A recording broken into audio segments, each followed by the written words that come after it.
Chers amis investisseurs, bonjour, bienvenue dans cette nouvelle vidéo. J'espère que vous allez bien. Aujourd'hui, je vous parle d'une grande première pour moi. On va parler de vente aux enchères immobilières. Les ventes aux enchères sur saisie judiciaire. J'en ai participé à une ce matin. On est jeudi. Les ventes aux enchères judiciaires en général sont le jeudi, ou en tout cas dans le tribunal dans lequel je me suis rendu ce matin. Et la visite du bien en question, du bien qui m'intéressait, avait eu lieu lundi matin de cette semaine. Et comme je partage tout avec vous, j'ai décidé que j'allais vous montrer étape par étape quelles sont les étapes par lesquelles je suis passé pour déjà m'intéresser à ce bien, m'intéresser à ce type de vente, et puis quel est le cheminement. Donc déjà, je vais tout de suite vous dire que j'ai pas eu l'enchère d'aujourd'hui, mais que je ne désespère pas continuer à faire des visites et voir comment les biens peuvent m'intéresser, comment on peut les exploiter, est-ce que je les achète pour les revendre, est-ce que je les achète pour les exploiter, je vous dirai tout. Avant d'aller plus loin, il faut quand même savoir que les ventes aux enchères immobilières, donc sur saisie judiciaire, comportent des avantages et des inconvénients. On va parler des avantages en premier, ils vont être assez rapides. Il y a deux principaux avantages, mais le plus gros est le premier. Le plus gros avantage, c'est que vous achetez bien en dessous du prix du marché.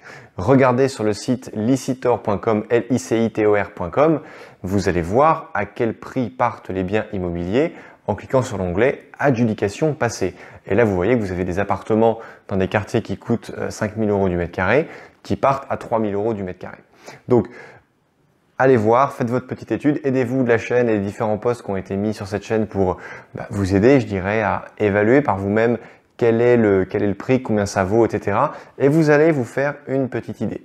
Les ventes aux enchères immobilières ont également un deuxième avantage. Le deuxième avantage, c'est que au moment où le marteau tombe et on vous dit « Ok, vous êtes acheteur, vous avez remporté l'enchère à, admettons, 100 000 €, eh bien, il y a 10 jours de délai de surenchère et il y a ensuite 2 mois pour payer la somme que vous avez eue.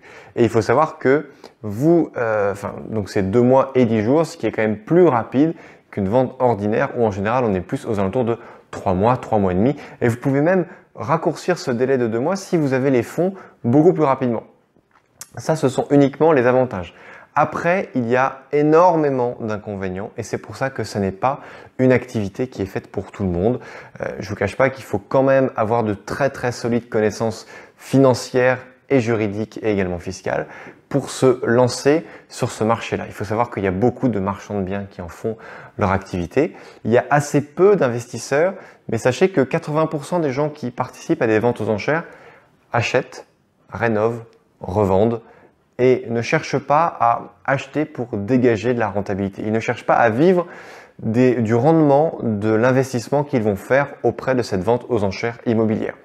On va commencer ensemble à énumérer les différents inconvénients. Il faut savoir que avant même d'aller à une vente aux enchères publiques, eh bien vous devez, si vous voulez enchérir sur un bien, premièrement, être accompagné d'un avocat. L'avocat, il n'est pas gratuit, il est payant. Moi, pour ma part, j'ai payé ce matin 240 € TTC pour qu'un avocat puisse lever la main pour enchérir sur le bien que je souhaitais acheter. J'ai perdu, donc typiquement ce matin, j'ai perdu 240 €. Évidemment, au fond de moi-même, je sais que je n'ai pas perdu 240 € parce que j'ai appris énormément de choses et je vais essayer de tout vous dire, de tout vous retranscrire comme j'ai l'habitude de le faire sur cette chaîne parce que ça m'a quand même beaucoup apporté. Donc il y a ça, il y a l'avocat. Il faut savoir que vous allez gagner ou que vous allez perdre, ça va déjà vous coûter au minimum 240 €. Peut-être que je trouverai un avocat qui est beaucoup moins cher, mais celui que j'ai vu ce matin qui est venu pour moi, il m'a quand même beaucoup plu et je pense que je ferai affaire avec lui parce qu'il m'a vraiment inspiré confiance. Il est en plus à l'ordre des avocats, donc il y a quand même un sérieux qui est là, qui m'a beaucoup plu. Deuxièmement, vous avez donc 2 mois et 10 jours pour trouver les fonds. Et attention, si vous n'avez pas les fonds au bout de 2 mois et 10 jours, il n'y a pas de clause suspensive. C'est pas une vente de gré à gré avec le notaire de Monsieur Dupont et le notaire de Monsieur Durand qui se rencontrent pour procéder à une vente d'un bien immobilier en l'échange d'une somme d'argent. C'est pas comme ça. Là, ce sont des ventes sur saisie judiciaire. Donc déjà, vous récupérez un bien qui, dans 80% des cas, il est occupé soit par un locataire qui paye, soit par un locataire qui ne paye pas, soit par le débiteur saisi. C'est-à-dire que c'est le propriétaire qui est dans son bien, mais au moment où le marteau tombe et on dit adjugé à tel prix, le propriétaire se trouve dépossédé de son bien, mais il habite quand même dans le logement. Donc il ne devient pas je dirais, locataire sans bail ou quoi, il devient occupant sans droit ni titre, comme un squatter en gros. Et donc oui, vous avez aussi ces problèmes-là à gérer après. Vous avez assez peu d'informations. Si vous avez un locataire à l'intérieur, eh ben, c'est pas forcément si facile que ça de savoir s'il paye ou non. Donc en fait, il faut savoir que si vous achetez ce genre de bien, vous allez au-devant de problèmes et vous devez être en capacité d'estimer ces problèmes. Et si vous mettez un an à vous dépêtrer de tous ces problèmes, il faut savoir combien ça va vous coûter et que bah, si vous avez mis 100 000 € sur la table, il faut savoir que pendant 100 000 €, enfin vous avez 100 000 € de bloqués et qui ne vont absolument rien vous rapporter pendant un an. Donc ça, il faut savoir que c'est très important, vous devez le calculer et du moment que vous le savez, avant même de lever la main pour dire 90, 91, 92 000, eh bien, si vous le savez, vous êtes déjà tranquillisé parce que vous êtes allé au devant de ces différents problèmes. Ensuite se rajoutent différents frais. C'est pas parce que vous avez levé la main. Moi par exemple ce matin je suis allé pour un appartement, mise à prix 40 000 €. Je m'étais dit je respecte mon maximum à 66 000 €. L'avocat au moment où quelqu'un a dit 67 000 €, il m'a regardé et m'a dit Monsieur Rodolphe, est-ce qu'on monte de 1000 € ou pas? J'ai dit allez, on augmente. J'étais là avec un ami, il m'a dit bon vas-y. Et dans ma tête j'avais une barre psychologique à 70 000. Et on est allé jusqu'à 70 000. Le bien a été adjugé à 71 000 €, donc je n'ai pas eu le bien. Mais quelque part, j'ai quand même beaucoup appris et je pense que je vais participer un petit peu plus je vais pas dire en touriste parce que je sais qu'un jour je franchirai le pas, mais pour m'éduquer petit à petit, aller petit à petit là-dedans. Et je sais que si vous avez un locataire ou un squatter à l'intérieur, c'est pas une fatalité. Vous allez mettre certes du temps et de l'argent pour le sortir, mais vous allez quand même y arriver. Donc, ce que je veux vous dire par là, c'est que il y a Erkan qui, je vais mettre un lien vers sa chaîne parce qu'il fait vraiment un très très bon boulot pour aider les gens justement à avancer doucement via l'achat aux enchères. Et donc allez voir sa chaîne, elle est vraiment très bien. Moi je l'ai jamais rencontré Erkan, j'espère que j'aurai l'occasion de le rencontrer un jour. En tout cas ce que je veux vous dire, c'est que si au bout de 2 mois et 10 jours, vous n'avez pas réussi à rassembler la somme totale qui est donc le prix qui a été adjugé, les frais d'enregistrement, donc ça vous le calculez, c'est comme des frais de notaire, sauf qu'il n'y a pas les émoluments du notaire. Alors évidemment, si vous faites avec une activité de marchand de biens, vous ne les payez pas si vous vous engagez à revendre le bien dans les 5 années. Donc vous pouvez exploiter le bien. Moi c'était un appartement avec 3 chambres que je voulais exploiter en colocation pour des étudiants en médecine parce qu'on n'était pas loin d'un très très grand hôpital et il se serait très très bien loué de cette façon-là. Mais en revanche, vous devez vous engager à le revendre dans les 5 ans. Et si au bout de 4 ans et demi, vous vous rendez compte que vous voulez le garder pour vous, et bien là, vous allez revoir un avocat ou un notaire, je ne sais pas trop comment ça se passe, mais vous payez les frais d'enregistrement sur la base de la somme qui a été adjugée le jour de la vente. Vous devez également payer les différents frais qui ont permis à ce bien d'arriver jusqu'à vous aujourd'hui. Vous pouvez demander très bien à l'avocat qui va venir voir, l'avocat qui fait la vente, qui est mandaté pour la vente, de vous donner l'état des frais et vous allez voir les différents frais d'envoi de courrier, de passage d'huissier, pour les diagnostics, etc. Et en général, moi je sais que ce matin que j'avais 4 355 € et quelques centimes d'état de frais. Donc ce sont des frais qui se seraient automatiquement rajoutés en plus des différents frais d'enregistrement et des différents frais d'avocat, parce que là, je vous dis, j'ai payé 240 € au TTC ce matin, mais si j'avais eu la vente, eh bien, j'aurais payé peut-être 1 500 € parce que la vente se serait conclue en dessous de 100 000. Bref, il y a des différents frais qui se font via des paliers et ce sont les différentes choses à savoir pour acquérir un bien aux enchères. Ensuite, il faut savoir que dès que le marteau tombe, vous passez les 2 mois et les 10 jours, vous avez réuni la somme, tant mieux, tout avec tous les différents frais. Vous êtes propriétaire du bien, mais vous n'avez pas de clé. Vous n'avez rien. Donc en fait, après, c'est vous reprenez la main avec votre avocat qui a porté l'enchère pour vous et il va s'occuper de faire sortir le locataire en place ou de mettre en place un bail peut-être qui peut très bien payer. Peut-être que vous pouvez tomber sur une personne qui est de très bonne foi et ça peut très bien se passer. Dans les cas de vente judiciaire, c'est-à-dire que la justice a tout tenté et là, c'est une vente forcé. Ça n'est pas une vente de gré à gré. Comme je l'ai dit tout à l'heure, c'est pas Monsieur Dupont qui vend à Monsieur Durand via les notaires de chacun d'entre eux. Donc, ayez bien en tête que vous allez au-devant de problèmes et que si vous maîtrisez, si vous avez des compétences en matière d'immobilier, je vous invite vraiment à vous abonner à cette chaîne si vous voulez en accumuler un petit peu plus chaque semaine parce que vous allez voir que il n'y a pas de fatalité et qu'en fait, du moment que vous avez la connaissance. Il faut savoir que le pouvoir, c'est la connaissance et la connaissance, c'est le pouvoir. Hein, c'est ce que dit Bill Gates.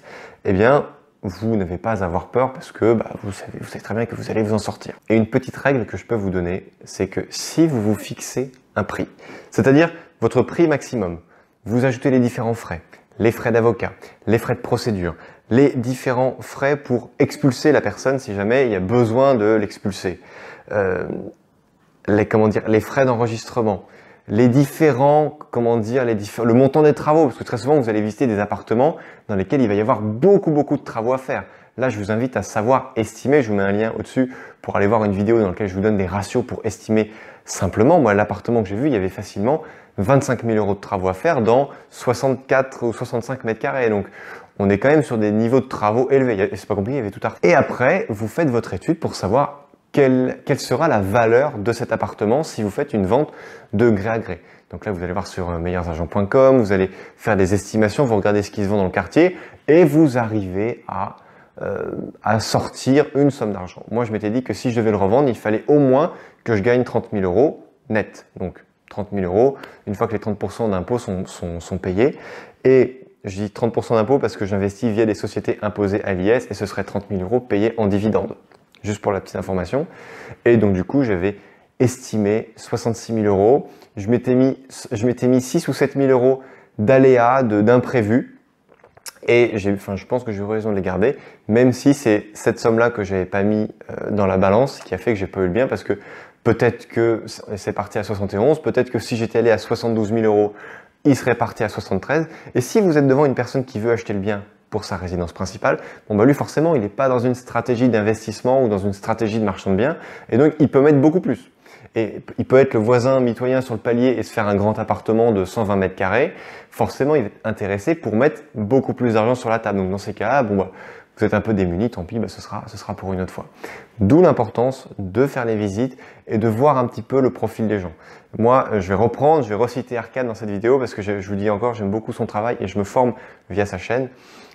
Il dit qu'il faut pendant au moins 1 an, je ne sais pas si je vais tenir 1 an Erkan, désolé si tu regardes cette vidéo, mais pendant 1 an, faire des visites, aller au tribunal, voir comment ça se passe et surtout ne pas être là pour faire augmenter le prix des choses. Il faut que la vente au tribunal reste un moyen d'acheter peu cher les biens. Donc si vous le faites pour faire augmenter les prix et acheter les prix au même prix que chez le notaire pour une vente de gré à gré, ça sert à rien. Je veux dire, vous n'allez pas prendre des risques pour le payer au même prix. Si vous allez à une vente aux enchères judiciaires, c'est pour payer beaucoup moins cher un bien, avoir de très grosses rentabilités ou se faire des plus-values en revendant une fois l'appartement rénové. Donc ne faites pas du tourisme. Faites du tourisme immobilier pendant la première année, mais n'allez pas enchérir, n'allez pas acheter à des prix normaux, je dirais à des prix que vous pouvez acheter en agence immobilière, des biens immobiliers aux enchères. Ça ne sert strictement à rien. Ensuite, il y a également tout l'aspect légal. Moi, comme j'investis via ma société d'investissement, c'est une société qui est à l'IS, il faut rédiger un procès-verbal d'assemblée générale qui dit que les actionnaires sont réunis en quorum complet et que la décision est prise de porter aux enchères la vente suivante pour un prix maximum de temps. Il faut signer un pouvoir à l'avocat, il faut un cabis à jour. Il faut plein de documents, donc c'est quand même assez lourd, il faut se former à ça. Pour se former à ça, je vous recommande vivement d'aller voir la chaîne d'Erkan. Moi, en parallèle, je vais continuer mes petites pérégrinations curieuses immobilières parce que je me suis fixé l'objectif d'avant la fin 2018 avoir acheté un appartement aux enchères ou en tout cas d'avoir remporté l'enchère. Et il faut savoir que vous avez des villes. Moi, j'ai vu par exemple des enchères. Alors, je suis pas resté, j'ai pas pu voir à combien ça partait, mais la mise à prix était à 6 000 €. C'était dans une grande tour style HLM. Il y avait un locataire à l'intérieur qui payait 750 € par mois pour un appartement de 90 mètres carrés dans un état très bien. Je vais pas dire flambant neuf, mais un très bon état d'appartement. On voit vraiment des locataires qui sont soucieux de leur appartement. En général, ces gens-là, ils payent bien leur loyer, croyez-moi. Et vous pouvez acheter un appartement qui génère 750 € de loyer par mois. Peut-être qu'il va être adjugé 10 ou 12 000 €. Donc vous êtes peut-être à 80% de rentabilité. Mais on n'a jamais vu ça. On n'a jamais vu ça. Donc voilà, chers investisseurs intelligents, c'est ce que je voulais vous dire aujourd'hui. Likez cette vidéo, partagez-la. Surtout, abonnez-vous à la chaîne si elle vous a plu. Et comme d'habitude, juste ici, je vous mets 2 vidéos qui suivent le thème du jour. Je vous souhaite de très bons investissements. Posez-moi des questions dans les commentaires si vous êtes d'accord avec moi. Vous savez, si vous êtes un habitué de la chaîne, que je réponds à toutes vos questions et que j'élirai peut-être jeudi prochain une question pour laquelle je ferai une vidéo. En tout cas, je vous dis à très bientôt. Je vous remercie de me suivre et je vous dis à la prochaine pour une vidéo. Ciao!